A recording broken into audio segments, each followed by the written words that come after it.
एक सेठ से लक्ष्मी जी रूठ गई। जाते हुए बोली, मैं यहां से जा रही हूं, अब मेरी जगह नुकसान आएगा, तैयार रहना, और अगर तुम जाते जाते मुझसे कुछ मांगना चाहते हो तो बोलो।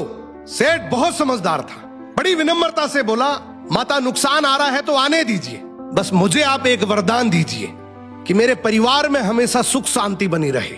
लक्ष्मी जी मुस्कुराई, तथास्तु कहा और वहां से चली गई। अब उस सेठ की 4 बहुएं थी। कुछ दिनों बाद सबसे छोटी बहू खिचड़ी बना रही थी। उसने खिचड़ी में नमक डाला और अपने काम में व्यस्त हो गई। तभी दूसरी बहू आई और उसने खिचड़ी को बिना चखे ही और नमक डाल दिया और वो भी अपने काम में व्यस्त हो गई। ऐसे एक एक करते तीसरी और चौथी बाकी की 2 बहुएं भी आई, उन्होंने भी खिचड़ी को बिना चखे ही उसमें नमक डाल दिया। अब रात को सबसे पहले सेठ खाना खाने बैठा। जैसे ही उसने खिचड़ी का 1 चम्मच लिया, उसे महसूस हो गया कि इसमें बहुत ज्यादा नमक है और सेठ जी तुरंत समझ गए कि नुकसान आ चुका है। किसी से कुछ नहीं कहा, चुपचाप खिचड़ी खाई और चला गया। अब सेठ के बाद खाना खाने की बारी आई सबसे बड़े बेटे की। बेटे ने खिचड़ी का 1 निवाला लिया। उसने परिवार वालों से पूछा, पिताजी ने खाना खा लिया? उन्होंने कुछ कहा?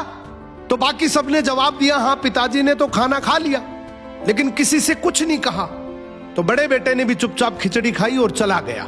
ऐसे ही करके परिवार के बाकी सारे सदस्य एक एक करके आए, अपने से पहले वालों के बारे में पूछा, कुछ नहीं कहा, चुपचाप खिचड़ी खाई और चले गए।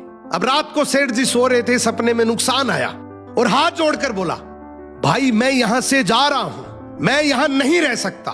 तो सेठ जी ने पूछा, क्यों, क्या हो गया?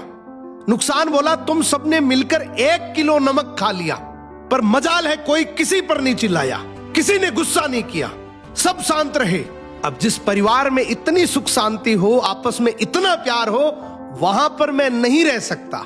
निष्कर्ष कि जिंदगी है तो उतार चढ़ाव, दुख सुख, फायदा नुकसान सब चलता रहेगा, लेकिन जिस परिवार में आपस में लोगों में प्यार है, सुख शांति है, छोटे में आदर, बड़े में बड़प्पन है, उस परिवार का कोई नुकसान, कोई आपदा कुछ नहीं बिगाड़ सकती। क्या बात है।